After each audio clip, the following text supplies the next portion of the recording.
വലിയ ആഘോഷമൊന്നുമില്ല കേട്ടോ ഈ പെരുന്നാൾ.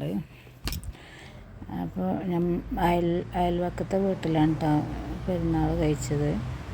അവർ അങ്ങോട്ട് ഞങ്ങളെ ക്ഷണിച്ചതാണ് കേട്ടോ. ഇവിടെ ഉണ്ടാക്കാത്തപ്പോൾ ആട് കപ്സയും ചിക്കൻ ബിരിയാണി ഉണ്ടാക്കിയത്, ഇത് മാങ്ങച്ചാർ, തൈര്, അങ്ങനെ ഞങ്ങളെല്ലാവരും ഒരുമിച്ചിരുന്ന് അവർ ഊണ് കഴിക്കാനായപ്പോൾ വിളിച്ചിട്ടോ. ഞങ്ങളെല്ലാവരും ഒരുമിച്ചിരുന്ന് കഴിച്ചു. പുഡിങ്ങും ഉണ്ട്, പിന്നെ ഫ്രൂട്ട്സ് സലാഡ്, 3 സൈസ് പുഡിങ്ങും ഉണ്ട്, ഒരു ഫ്രൂട്ട് സലാഡും ഉണ്ട്, 2 ചോറും.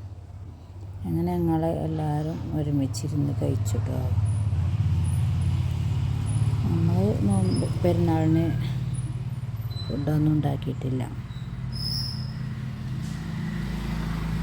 അടുത്ത വീട്ടിലായിരുന്നു പെരുന്നാൾ.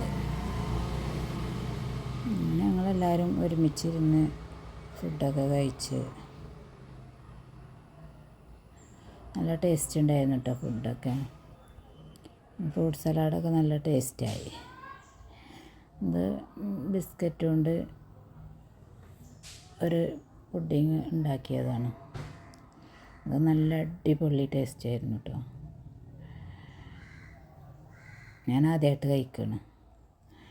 6 ബിസ്ക്കറ്റ് വെച്ചിട്ടാണ് ചെയ്തത്. ഇത് മാംഗോ പുഡിങ്, ഇത് പൈനാപ്പിൾ പുഡിങ്. പെരുന്നാളിനൊക്കെ ഉണ്ടാക്കാൻ പറ്റിയ പുഡിങ്ങാണ്. ഫുഡ് കഴിച്ച് പുഡിങ്ങൊക്കെ കഴിച്ച് ഞങ്ങൾ